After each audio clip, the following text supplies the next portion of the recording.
Hello all, Alison here. Welcome back to Words and Pictures for another few minutes of fun. Diving in today with some wintry backgrounds. It's starting to feel a bit wintry here. We had even a little bit of sort of sleety snow.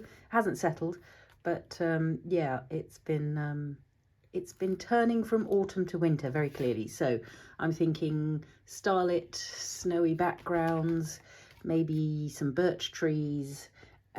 These are all thanks again to stencils, fantastic stencils, such a great tool in the craft room, and the distress inks. And it's going to be pretty simple. I'm going to stick mainly to backgrounds today, I think, rather than dive any further, and then I'll have plenty to play with as hopefully some slightly festive crafting kicks in as we head towards December. So yeah, I've got some tags. I'm going to do some ink blending, and then I'm going to mess around really with some of these stencils and see what I get. So in fact, let's put down some texture paste straight away, because that can be setting a little bit while I do the other things. So I'm going to do a couple, I think just with straight texture paste. So this is the opaque matte Ranger texture paste. I've got my little craft knife, and I'm just going to do a fully starry affair over here.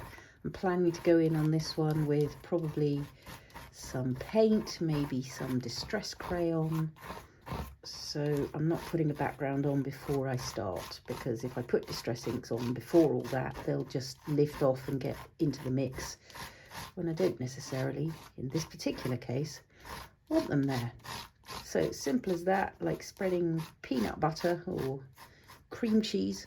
Yeah, I suppose it looks more like cream cheese than peanut butter, to the point where you can again see the stencil outline, and that'll give you a nice clean stenciled starlit night. Shall I do another one through there? Yes, because it's got stuff on, so I might as well do that while it's there. Or shall I do it through here? I'll do it through here, and then I'll go and wash both of those so they're ready to carry on. So that'll be the best way to do it. So this one, beautiful variation in size on the stars on this one, and it's lovely, definitely a favourite for starry winter nights. It's been really foggy and overcast a lot here lately, and then suddenly a couple of nights ago I could see the moon again and the stars, and that was a real treat, because it felt like a long time since they'd been visible. So again, just nice clean stenciling. I'm going to let those set a little, those two, set those to one side, and I'm going to go and wash off this texture paste straight away so it doesn't set in my stencil and wreck its possibility for nice clean outlines next time. And I'll be back in a sec for the next tags. Excellent. So while those two starry ones are drying, I'm going to move on into some birch forest stenciling. This is a beautiful stencil, and you can kind of go as detailed or not as you like with the trees afterwards. So here you can see I added quite a lot of pen work to pen and pencil. Pen mostly, I think, and a lot of shading. So we'll do a bit of that and see what we think. I'm not starting with a white background, obviously, here, because the tag is Manila. But I think overall, once we've got darker colours around it, the trees themselves will show up as sort of vanilla-ish, as birch white, and not so vanilla. But the thing with this stencil is just the gorgeous sort of intertwining of the different shapes and branches, and it's always given me great pleasure. So I could take this down, but you know me, I'm not generally terribly bothered by such things. I feel like I can get enough stillness to create my trees, just building in layers of grey. as a sort of transitional space between sky and earth. I think I'm going to go quite sort of blue and brown on this one, it being one of my favourite. And I'm just trying to make sure I get in all those little holy bits. If you've got one of the small blending tools, by all means use that. I haven't invested in those yet. So that was Stormy Sky. This is Faded Jeans. So getting a little bluer as we get up into the... Oh, and I sort of do want it to... Do I want it to be the night sky? I sort of do want it to be the night sky. So let's layer straight into chipped sapphire. And so for that, I'm going to go for my darker blue sponge. And let's come in from the top. Yes. Get some chipped sapphire. And maybe bring that down between the trees a bit further, because it's such a beautiful colour. So you can hear that stencil lifting up, but because I've got quite a firm hold on it, I am pressing down quite firmly with this hand. It should be snapping back into the same place. That's quite nice. Maybe a little bit further. I'm sort of a little bit inclined to add some... Do we want wilted violet, or do we want... Maybe we want a bit darker. Maybe we want a Villainous potion. Just to add a real hint of winter purple coming in at the top there. Yes, nice. I think that's darkening the sky nicely to a sort of winter dusk, winter twilight, winter night. And then coming up from the bottom, well, sort of maybe a little bit of purple will transition us into some browns at the bottom as well. That might be quite nice. Yes, I'm enjoying that. So it's I'm playing. I am playing. This is walnut stain that's going to come up from the bottom, just to get that sense of the ground, the earth down here.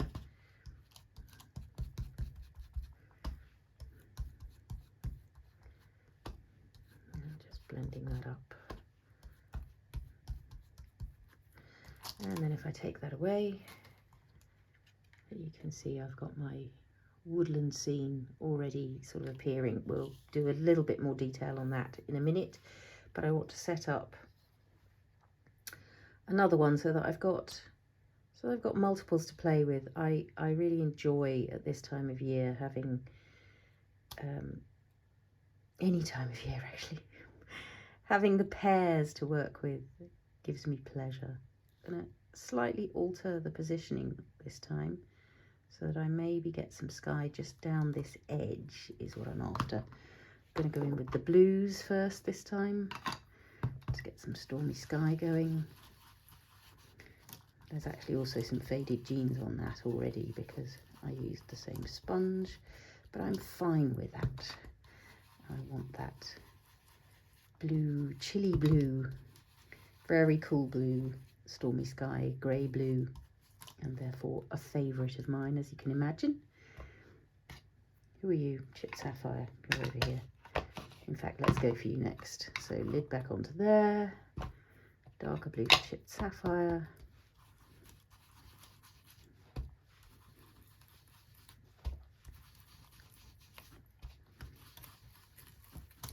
So this, in terms of crafting time, I've got my starry texture paste setting while I do something else, and it just enables you to get multiple things done in one session. I'm hoping we'll get in under the wire as a few minutes of fun. It might be a few more minutes of fun, just because I might end up having too much fun, as usual. So I'm bringing the purple quite a long way down this time. And this time, maybe rather than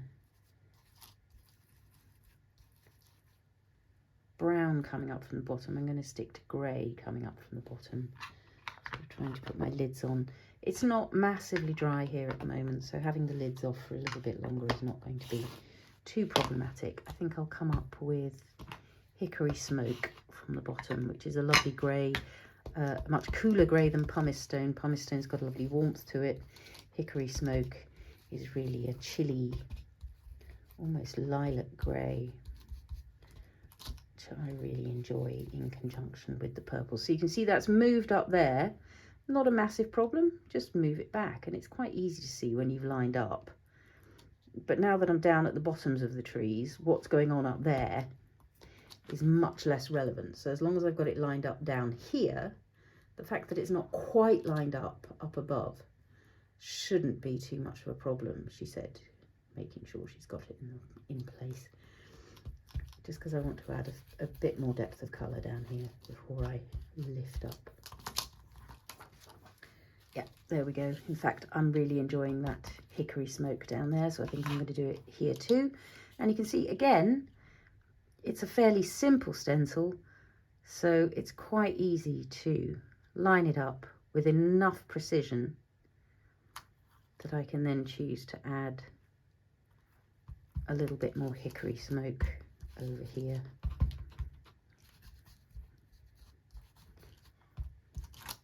Those of you that wanted an inking up the ink pads video, I think it's on the way, because several of these are sort of in need of. So I'm going to put a bit more detail onto these trees, but I've got quite a lot of ink on here, and I'm just wondering whether, in a little bit of stencil flipping, I can get myself a little print that might be quite nice. So a little spritz of water. Pop that down on to another tag, maybe a little bit of paper towel to just press it down, and let's see what we get. And then so often these end up being my favourites. Yeah, beautiful trees, beautiful. I might even need to see if I can get another. It'll be considerably paler, but I am enjoying that quite a lot. I might, before I do it, put a little bit more ink direct onto here. In fact, let's do it with the ink pad. Just getting a little bit more of that hickory smoke onto those lower branches. Let's have another tag. Let's get spritz just of the hickory smoke bit, because this bit up here is already quite wet, and this should get me some really pale trees. Let's see. Get them pressed down.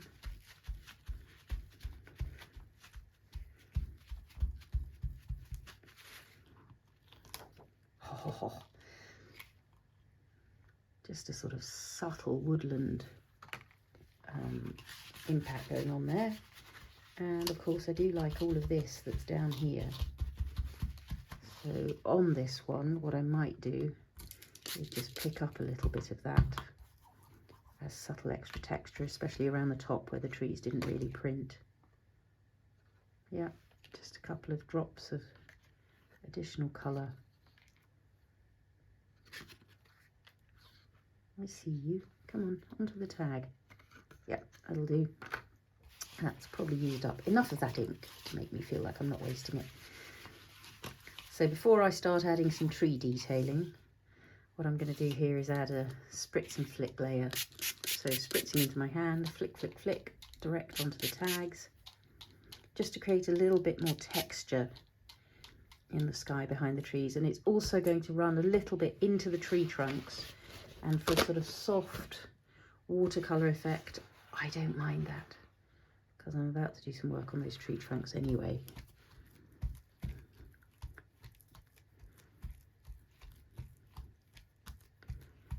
Great, so picking that up, seeing what we've got, and you can see that just gives us some sort of beautiful additional softness and texture through there.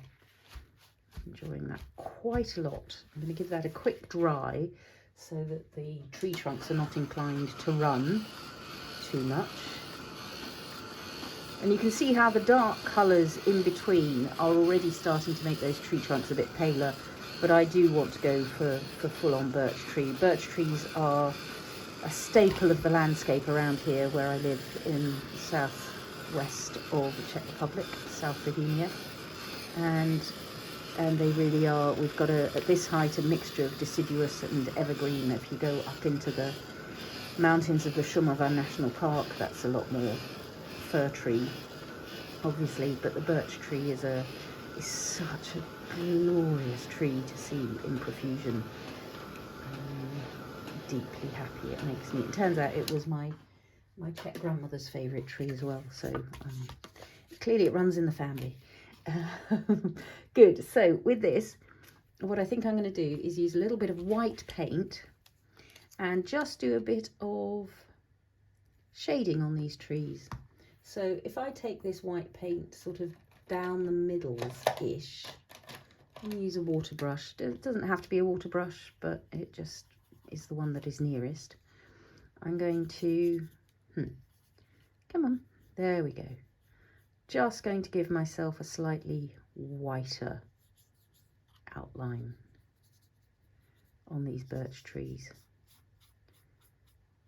just to give them that grey tone, especially given we're working towards winter now. I said it was a water brush. It's not working very well as a water brush, so what I might do is just give it a spritz of water to just loosen up that paint. And I'm going to be quite rough about this. I don't need precision and perfection because these are backgrounds. I don't know what's happening in front of them yet, but these are background effects. So you can see, I hope, with the other tagline next to it, that I'm just encouraging a whiter shade of pale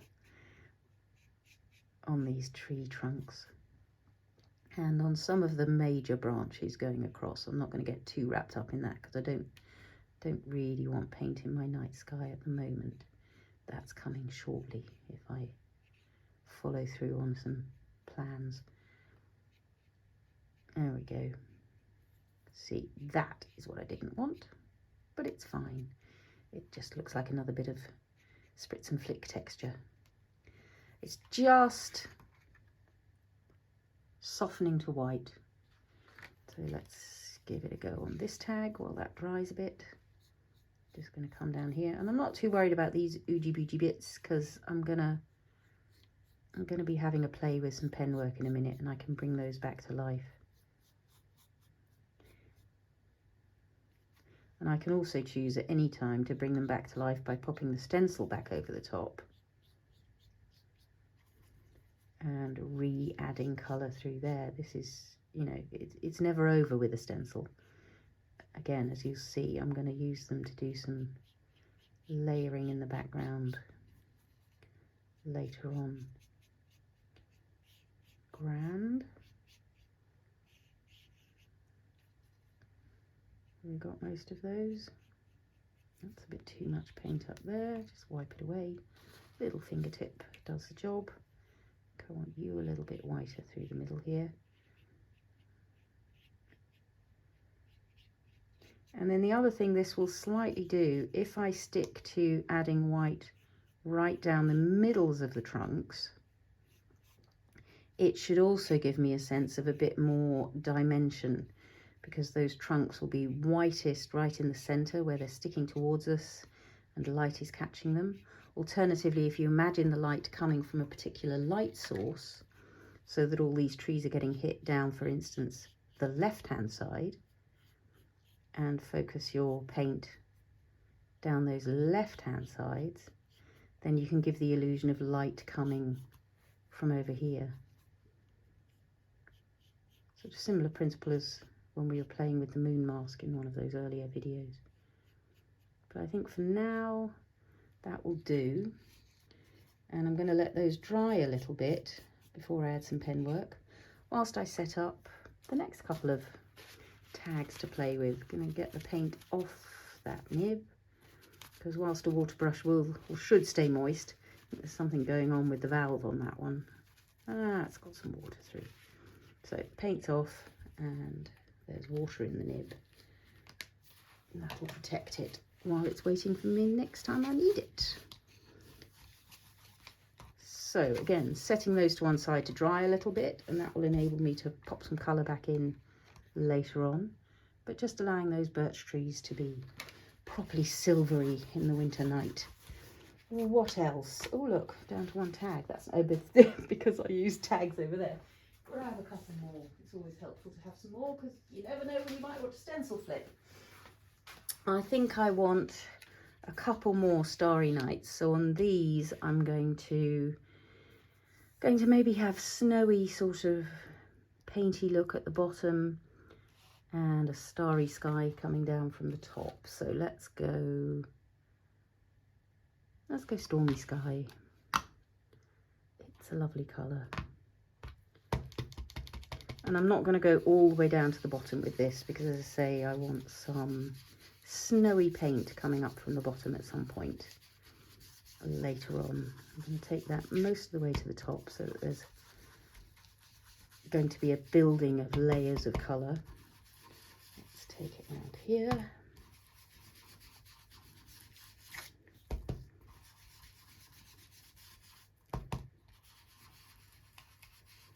So I'll be able to shape my painty hills later on, because paint will go over the top of the distress inks.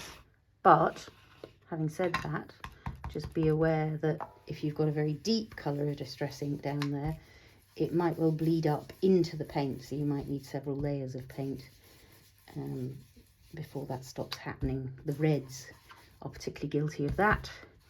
And chipped sapphire, for some reason, if you put white paint over chipped sapphire, which is this really, really dark blue, for some reason it bleeds pink into the white paint. So there's clearly a sort of violet pink shade going on in the chipped sapphire to get the colour tone that it is.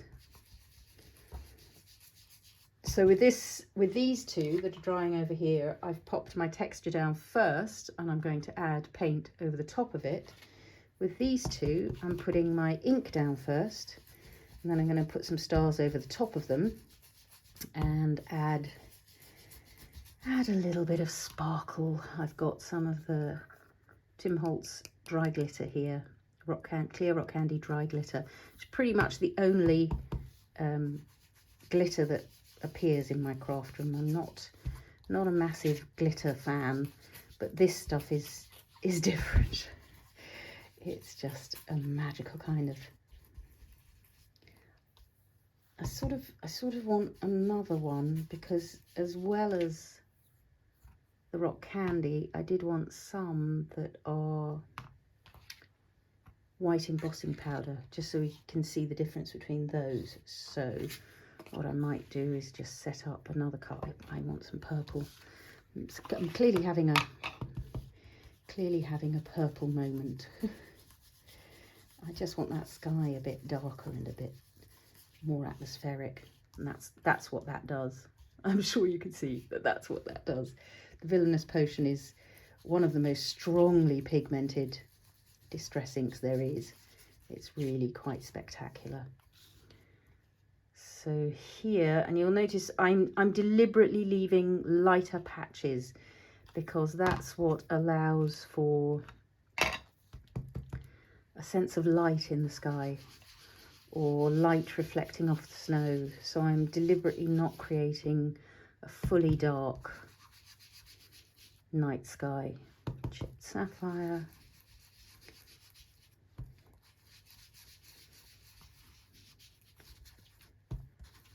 Coming in from the top, and then switch to the purple. So my guess is that this purple is going to want to bleed up into any texture paste that I put over the top of it. But I think that I'm just going to allow myself to be fine with that. Particularly if I put embossing powder over, that's not going to be an issue, because the embossing powder will take the lead. A little bit more blue within here. You can see just by building up the layers, you can create real subtlety and depth. I think the mistake a lot of people make with ink blending is stopping too soon. You can get yourself a much more interesting finish.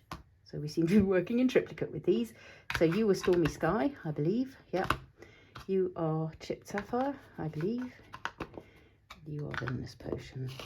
And just with what's left on the mat here, I sort of feel like I want to do a bit of a mop up I'm just going to spritz some water onto that and then use this tag.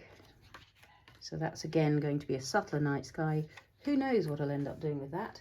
I'm going to dry in between. This is a version of the Spritz and Flick wrinkle-free distress that Tim Holtz does. Just layers in between, just picking up ink off the mat. I'm just doing it as a mop-up.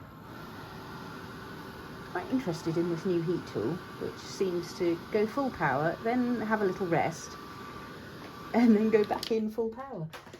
Curious. I just don't want to waste the ink on the mat is all with this at the moment. Dry in between.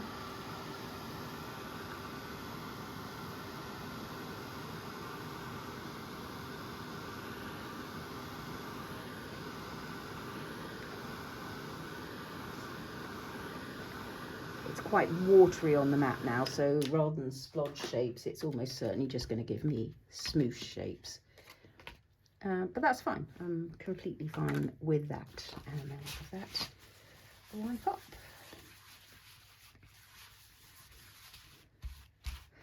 So the next step on these is to put some stars on.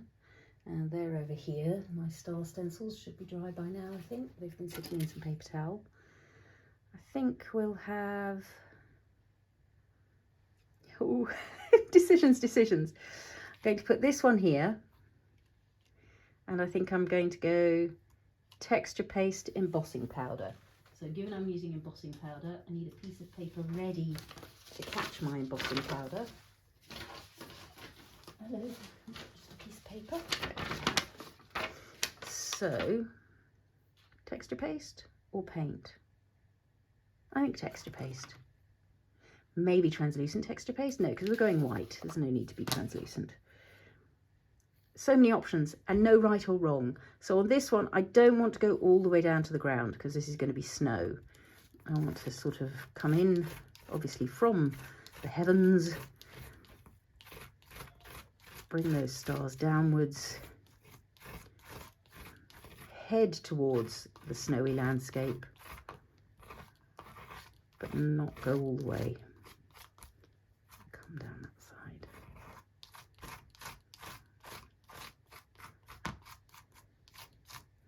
So I'm going to lift that away. There we are. Oh, beautiful. And then straight onto that, while that texture paste is still damp, I'm going to sprinkle some of this Wow Opaque Bright White. You can use any white embossing powder. This happens to be the one I've got. Uh-oh, that's going to stick to the distress ink because I didn't dry it. Dash it all. So these are the errors one makes when you're trying to show people what you're doing at the same time as doing it. So I'm going to pop this powder back into the pot while I'm playing. So yes, if you're going over the top of distress ink, that distress ink needs time to dry. What I'm going to attempt, because if I were to heat emboss this right now, that whole sky is going to turn white. So with quite a fine brush, I'm going to go in between.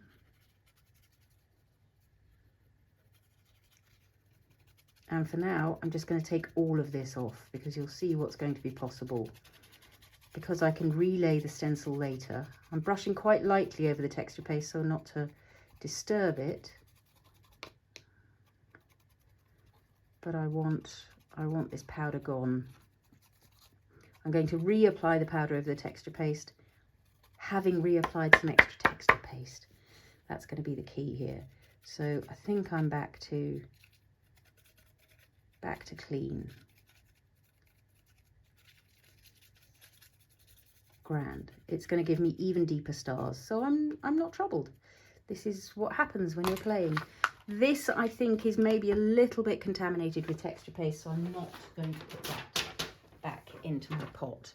So key thing that needs to happen now is I need to heat dry this. I want to be a little bit careful because texture paste is inclined to puff up if you overheat it. But what I really want to do is just make sure those distress inks in the background are dry. I don't know if you can hear what that heat tool is doing? Going quiet, and then in a minute it's going to go loud again. Yeah, there we go. Interesting. Curiouser and curiouser. This is one with an EU plug on. Whether that makes any difference. For ages here I've been using my UK heat tool with an adapter. So you might be able to see that that texture paste is puffing up. In fact, looking at it, I'm not sure I'm going to go back in for another layer because I love it exactly as it is. Heating the texture paste just encourages it to pick up, and there were some bits of white embossing powder left on it, and those, I hope you saw that star puff up just then. I'm going to deliberately encourage the puffing because I actually really enjoy some puffed up texture. And there is embossing powder left on the stars because the texture paste was clingier than the Distress ink. So that's actually got me a really glorious starry night. I'm thrilled with that. So you see, even the accidents are sometimes meant to be. I'll make sure I really catch all the embossing powder that got left on there. I mean, how magical is that?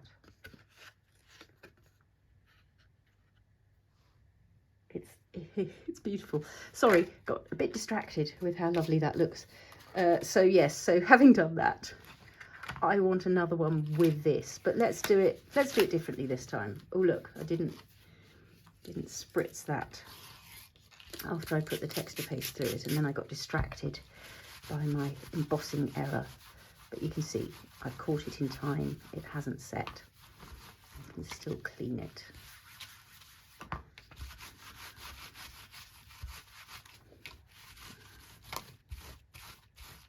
Yeah, if I messed up this stencil, I would really have to repurchase it because it's a beauty that I use a lot, especially at this time of year. Those winter stars are magic. So yeah, it is going to be some more of those winter stars. Can't help it. And this time maybe we'll go... Oh, were any of you shouting at the screen just then? Dry the Distress ink! Evidently I heard you. Dry the Distress ink so that it's not going to attract the embossing powder, or what I might do this time is some glitter with this next too.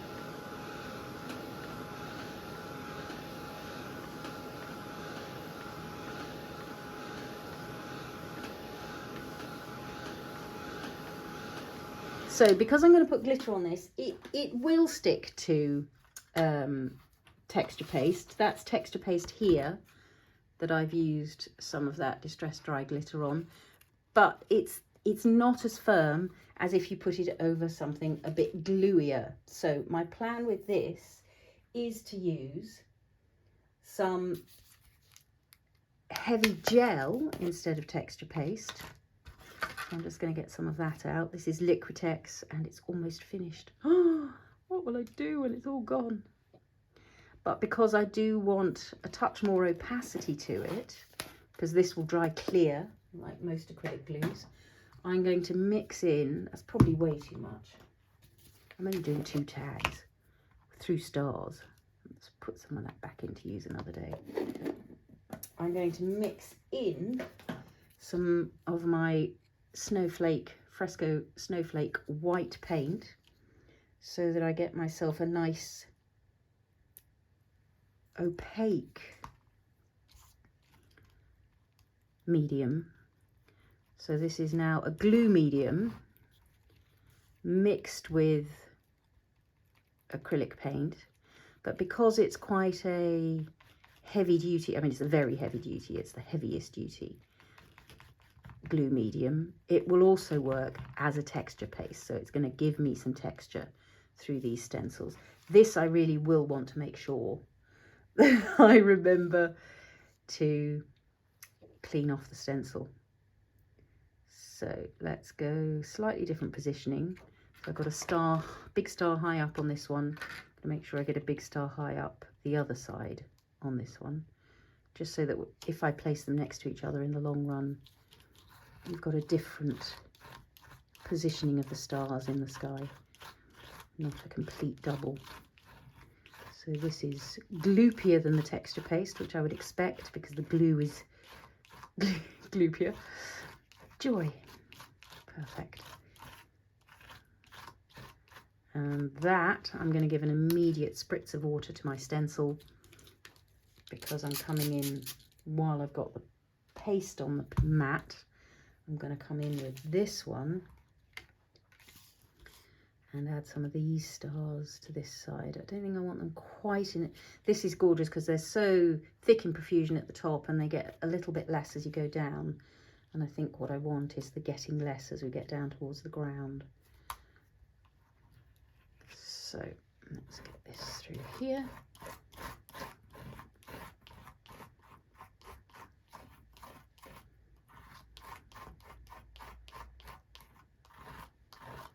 So you'll notice I go a little bit in both directions. That's so I can get into all the points of all the stars. There goes the train. If it could have waited one more minute, I'm going to turn off and go and wash my stencils. But there we go. You get a little train hoot into the bargain. So that's those two.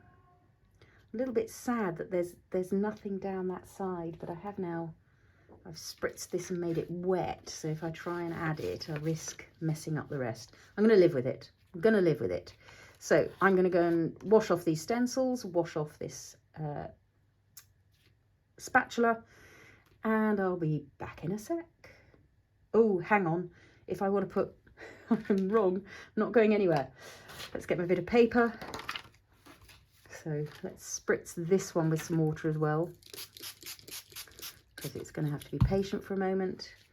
Almost forgot that what I really meant to do, and the reason I used the glue, was because I want to put onto here some of this dry glitter, rock candy dry glitter. So let it spread out on here, then I can tip it direct onto this tag. Gentle tap to get it off the sky. That has left some granules on the sky, but really not many. And that twinkle, that sparkle will only accentuate as the tag dries. So I could have done my stars translucent, but I think that you would end up with them not showing up quite as well against the dark inks. I think that white paint is going to be a sort of protector against the ink leaking through into the stars. There we go. So now I'm going to go and wash stencils and I'll be back in a sec. I've had a little clean up, things are drying round and about, and I'm coming back to my very first two pairs, my first pair of tags, my first two tags, my first pair of tags, and I'm going to add some colour over these. I'm sort of in two minds about what colour to add. I might go for something as simple as some spritzing, but I do want a bit of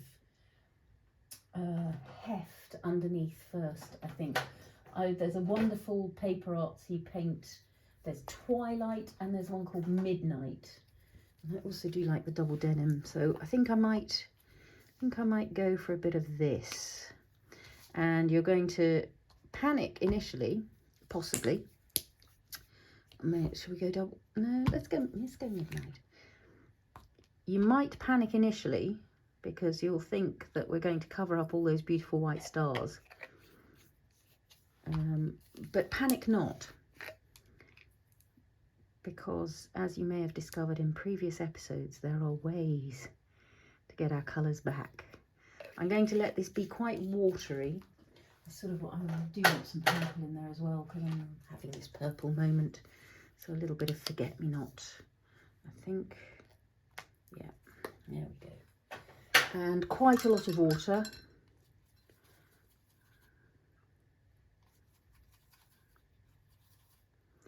And maybe not a paintbrush, but if I've got one hanging around, a sponge. Let's see, where's my sponge?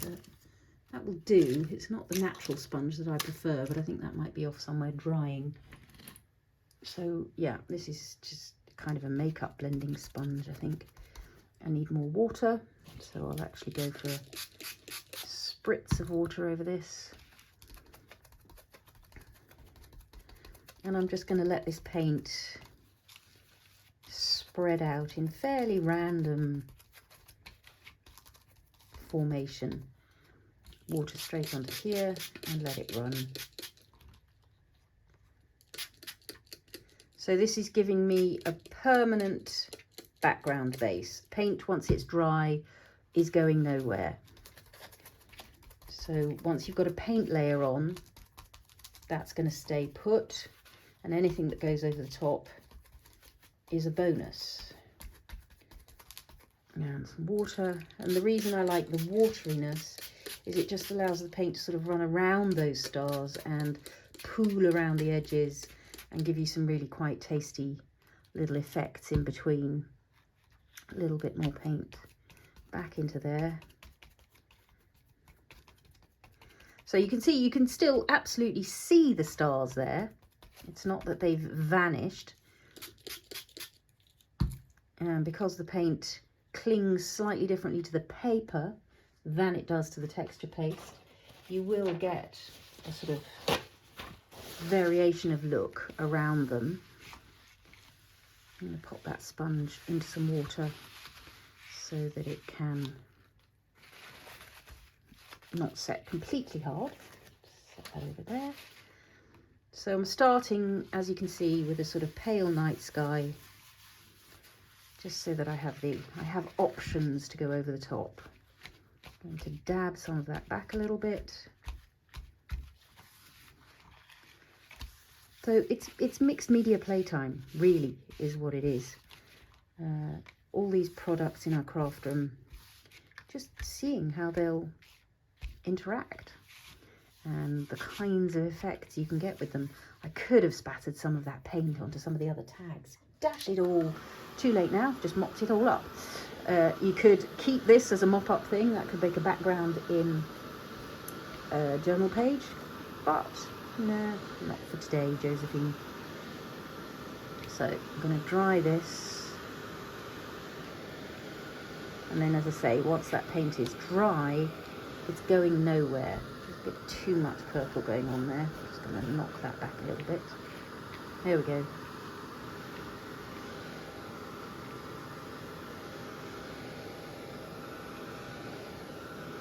I'm already quite enjoying those. They've got a sort of subtlety about them, which is really quite nice compared to the full-on dark night sky of one of those.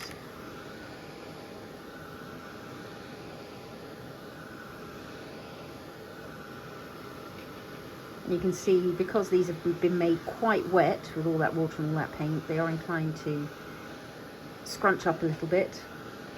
Don't worry, you can always flatten them under a book. I tend to leave them under a big pile of Shakespeare First Folios overnight, and that generally does the trick. So onto these, I think what I would like to do is add a little bit of spritziness. So I've got both some Distress Spritzes here, that's Uncharted Mariner, which is always a joy, and some Distress Mica stains. There's Hocus Pocus, this purple one, and Winter Frost, the blue. And yeah, you can see the mica powder in the bottoms there.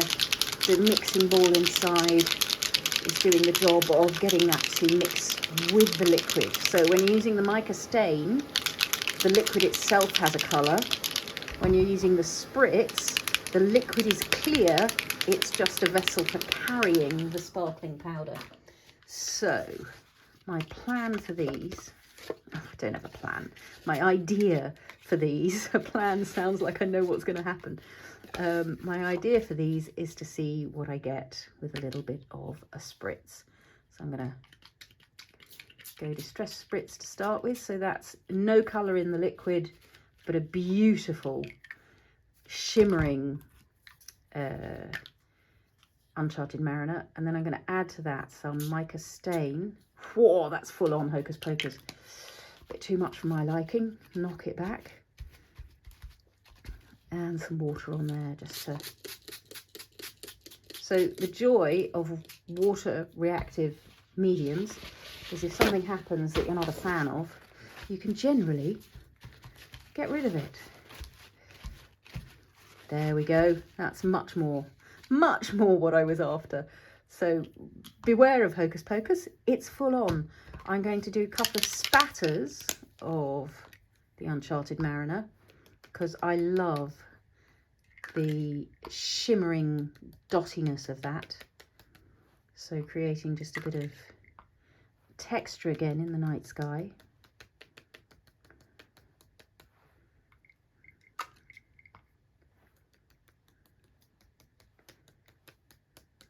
Good, happy with that.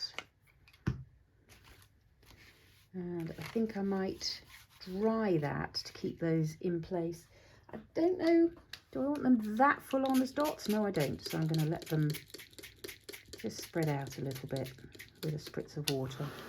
There we go, that's what I'm after.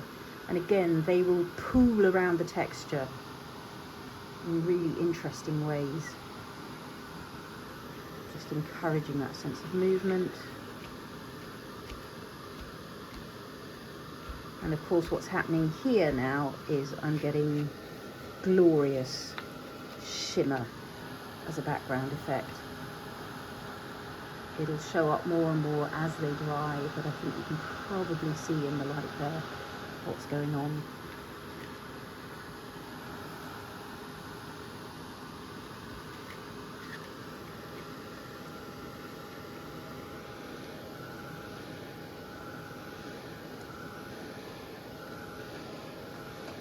And really what I want now to tie these in with the other tags that are going on, just so that I've got them as a set, as it were, is I really want to add some inking with some of the exact colours we've used on those others. So here comes some chipped sapphire. And again, don't worry that those stars are disappearing. Any minute now they're coming back. They'll make a comeback. So some chipped sapphire coming around that top corner, maybe echoing in the bottom corner, and some Villainous potion. I think there's already some on the ink pad, so I don't need to go too mad about adding extra. Oh, see what happens when you do though? That's like magic. Yeah, okay, we'll do the same over here. It's such an extraordinarily pigmented colour. Yeah, it's just the shade of the Hocus Pocus is a bit too Halloweeny and not enough winter for me on that. That's nice. Enjoying that. So let's clean up this. I've still got this mop-up tag over here, so I might add some of that to here, since it's there, and then that will get some shimmer onto it as well. Good, pop that over to dry.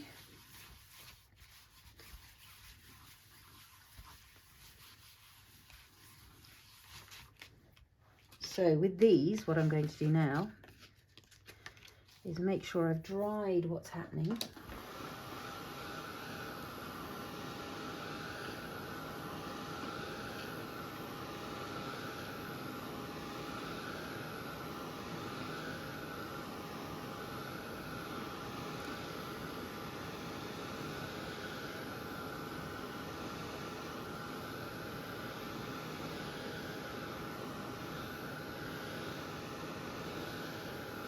So really what I want is the backgrounds dry.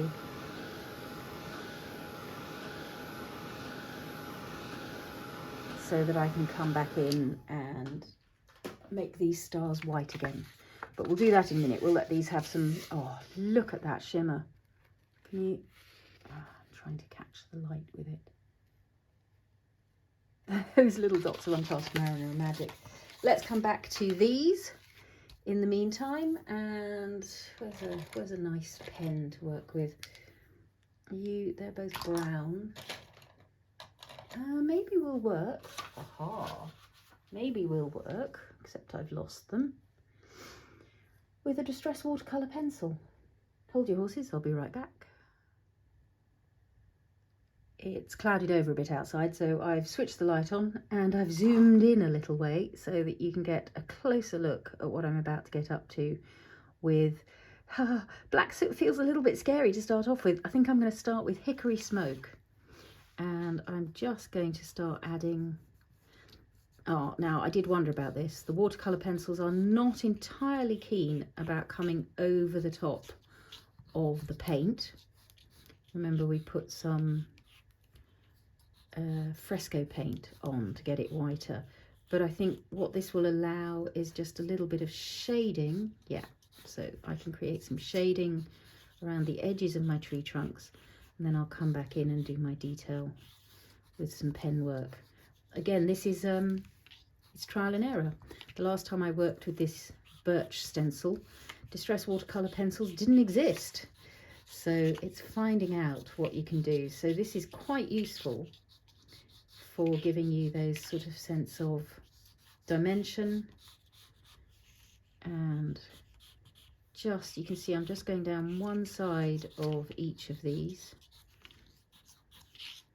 just to give me a little sense of the weight under these branches.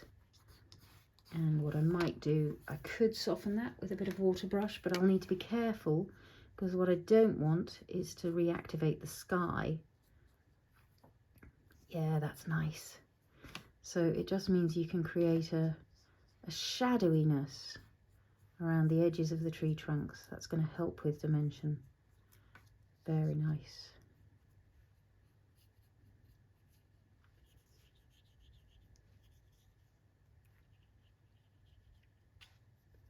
And this is really quite a meditative process. I might not talk quite so much. I need to commune with the trees to work out what it is they want from me. That's quite nice. I might go for a little bit more definition, feeling braver. Might go as far as walnut stain. It's damp now, so it will immediately start to soften and spread when it hits that moisture. And I might even start to do just a little bit of that glorious texture that you get on silver birches that just sort of comes across a little bit. It's just adding detailing in quite a soft way at the moment, because I'm going to come back in with some pen work or finer pencil work. We'll decide that in a minute. But just adding some sort of sense of the bark shaping. Quite loose, quite rough, you can see it's not.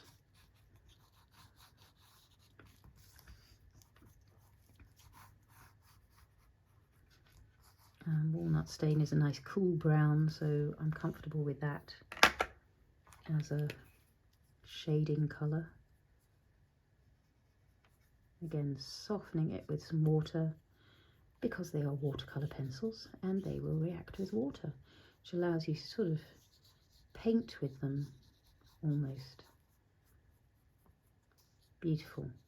Enjoying that. It's adding nice additional shading and texture and just allowing that sort of softening around the trunks of the trees.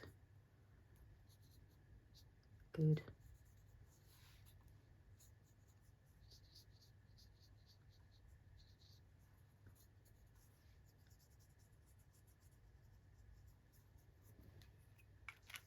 So I'm going to dry that a little bit.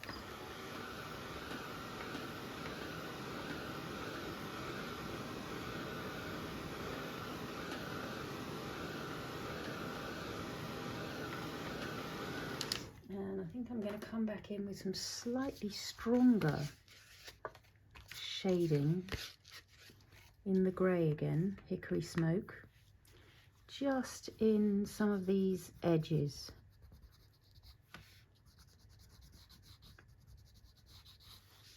So that you're getting that lovely detail and variation. And the trees that are passing behind other trees, just get a bit of definition of shadow in there.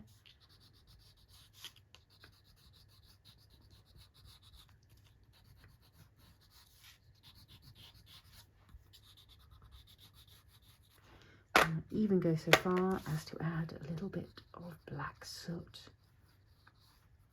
Yes, did you see what that did? just gave us that additional bit of weight. And that's a good one for, there it is, a little bit of birch marking coming in.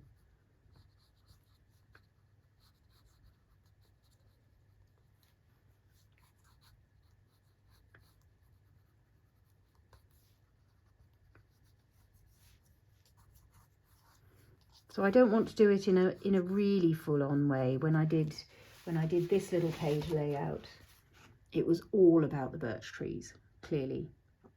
And so I spent quite a lot of time giving myself that. But this really is intended as a background. I don't quite know what else is going to happen on it yet, but I just want, I want the birch trees as an extra, not the main focus. So at the moment, that's looking pretty good to me. Might want a little bit extra around here, a little bit extra there. Nice. So I do like defining those edges. That to me is quite helpful in terms of creating additional depth. That's going behind, that's going in front.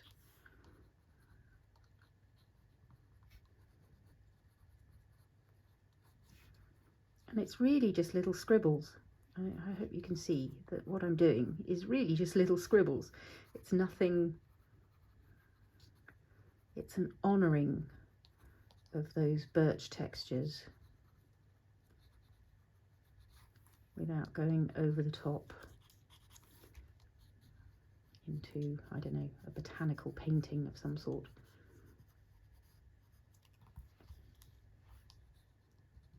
How's that looking?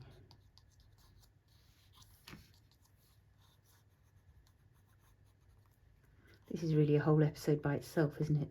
Some more birch detailing. How do we feel about that? Quite enjoying that. I might want to, do I, don't I? No, because I think that's getting into real sort of extra stuff. I do quite like that definition down a few of these, just giving them a bit more presence.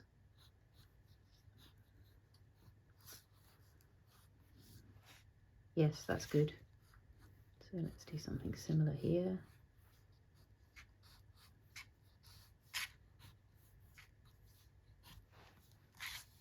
And in here.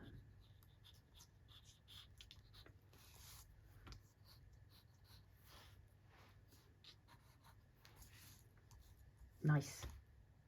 So the one other thing I wanted to do with these is to show you how you can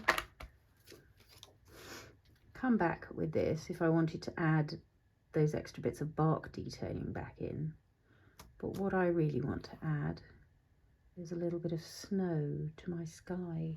So I've got a favourite little snowy stamp here. This is from Christmas Magic, Tim Holtz stamp set. I've got this little magic snow stamp, and what I'm going to do is put some white paint onto the mat and spread it out.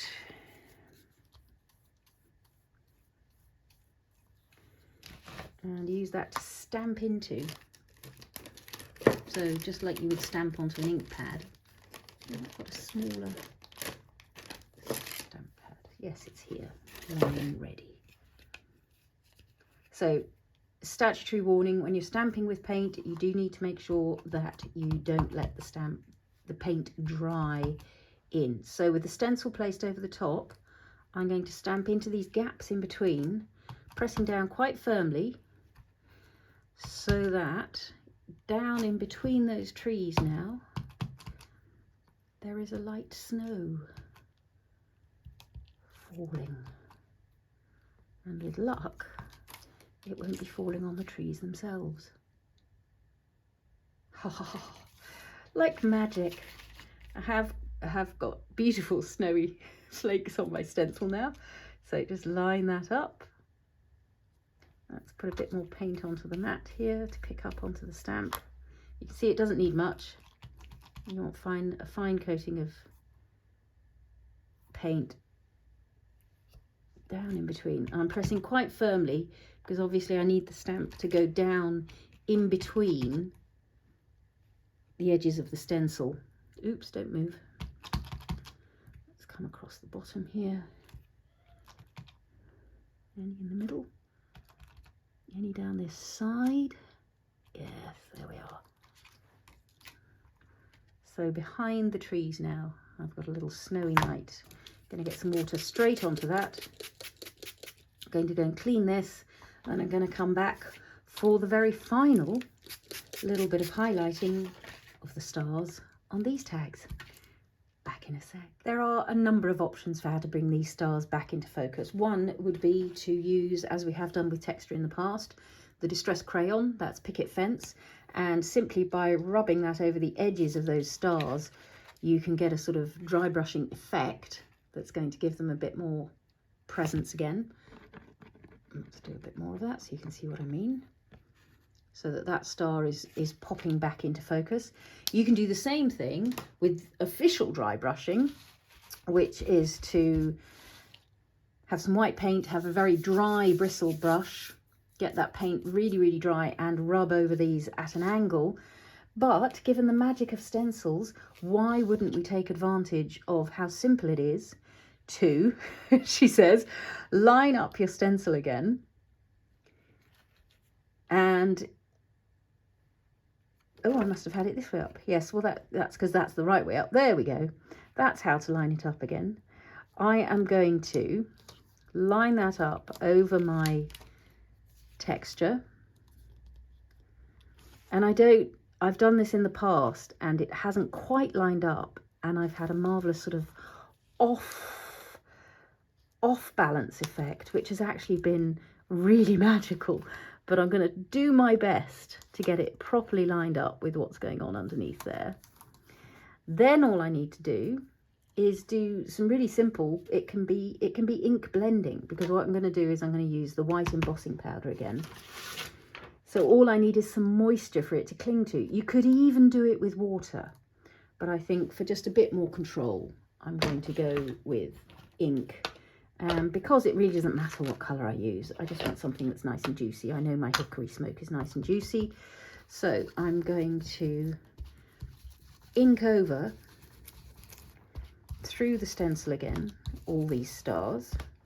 Try and make sure I catch all of them. Again, if I don't, the randomness of a starry sky tells me that that's fine.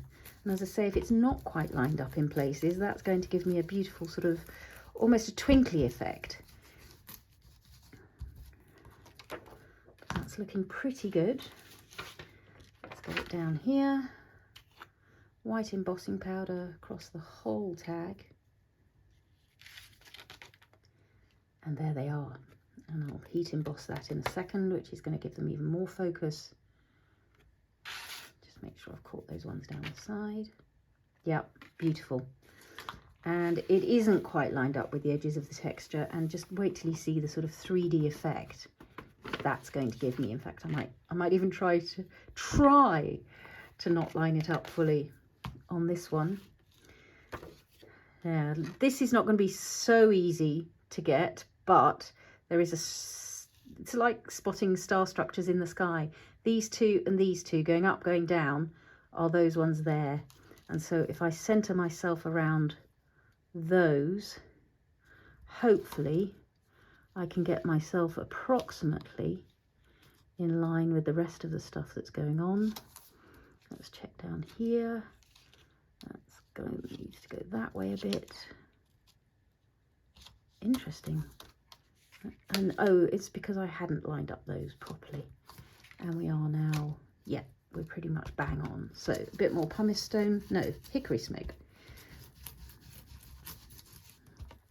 A bit more hickory smoke through all of those stars. Again, I'm trying to make sure I hit all of them.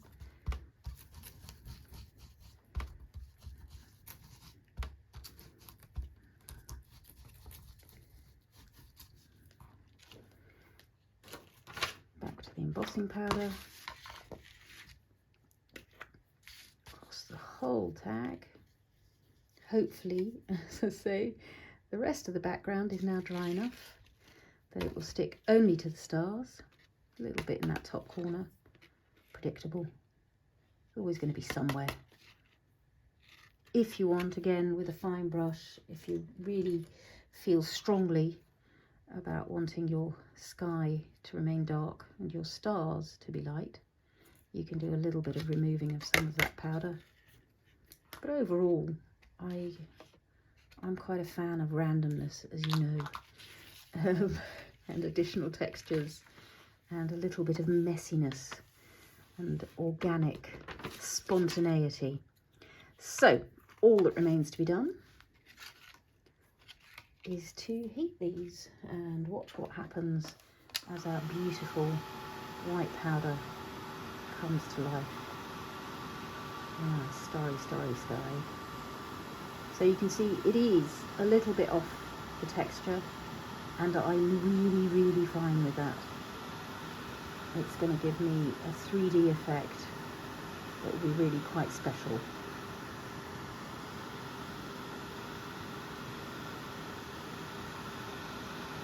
Look at them start to shine. If I catch that one in this little corner. Turn it round so I don't heat my thumb.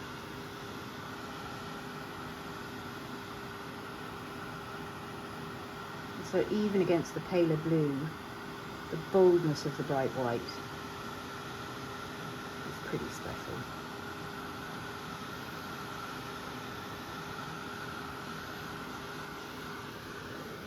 This one going.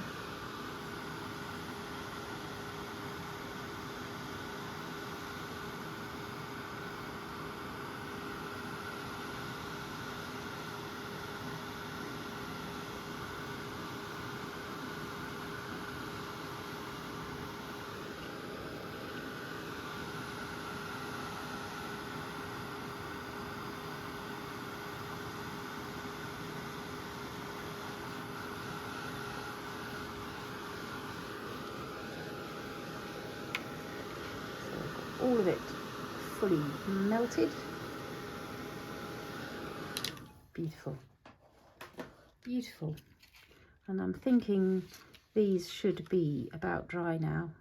Can you see just on those little stars up at the top how that purple has leaked in, even though we put white paint into that multi-medium? There's a little touch of pink about the stars in the top corner, but I really, again, I don't mind. Just going to give those a little heat dry so that all adheres together. So there we are. Lots of starry, snowy backgrounds for me to start to play with. There's plenty more to do in terms of what happens next, snowy landscapes. Some trees obviously are going to need to make their way into some of these ones that have no trees, and we'll be deciding on what's going to go in some of these other places. I'll zoom in as always for a close-up, but I hope you've enjoyed that little bit of wintry mixed media playtime. Hope it's given you some inspiration to go off and play yourselves. Happy crafting all.